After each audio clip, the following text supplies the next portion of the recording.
Hi guys, welcome to a new video. Today I'm going to be talking about the basics of equitation. To start off, what is equitation? Equitation is defined as the art and practice of horseback riding and horsemanship.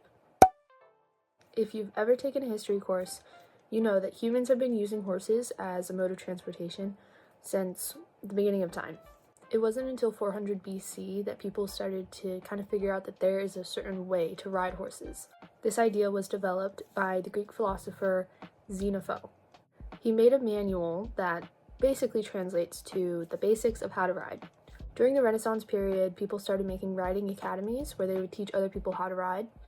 The main focus of these academies was more to teach riders how to use their position and how their movements influence the movement of how the horse travels. People were starting to understand that the basic principle was equitation means communication. So what is the purpose of equitation? The whole point of having good equitation is to use effective aids. The horse doesn't know what you're thinking or what exactly you want them to do, so you have to talk to them using your body. And this can apply to all sorts of riding.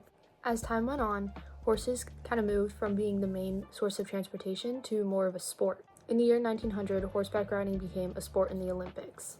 In the 1906 Olympics, Captain Federico Caprilli demonstrated a forward jumping seat.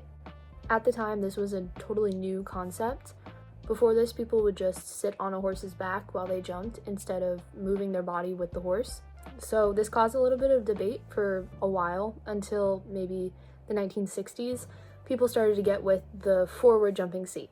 And then it went on to develop more names like a 2-point, half seat, jumping position, and so on. So let's get on to some key points of what makes a good jumping position. The first point is having your eyes where you're going. This is especially important when you're jumping a course.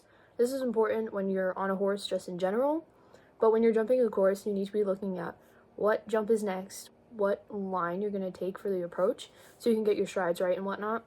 When you're going up into your 2-point, you need to be having a straight back. Your legs need to be wrapping around the horse. It could be really dangerous if you're unbalanced in your half seat because your horse will become unbalanced and could potentially trip after the jump, trip before the jump, and have a vertical fall, or you could both get really injured.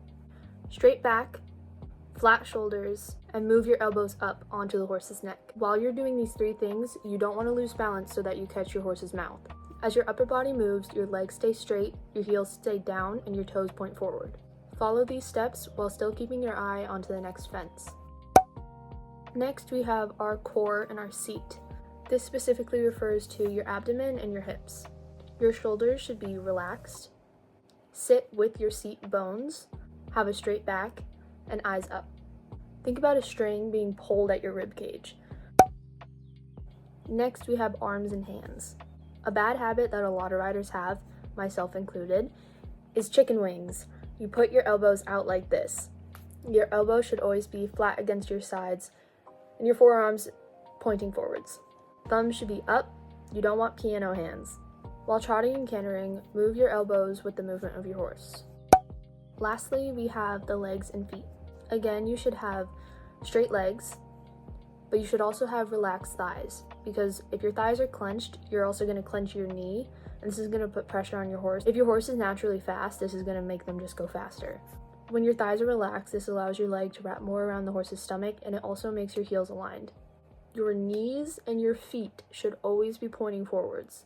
If you can see your toe when you look down, then you're unbalanced and you're behind your horse's movement.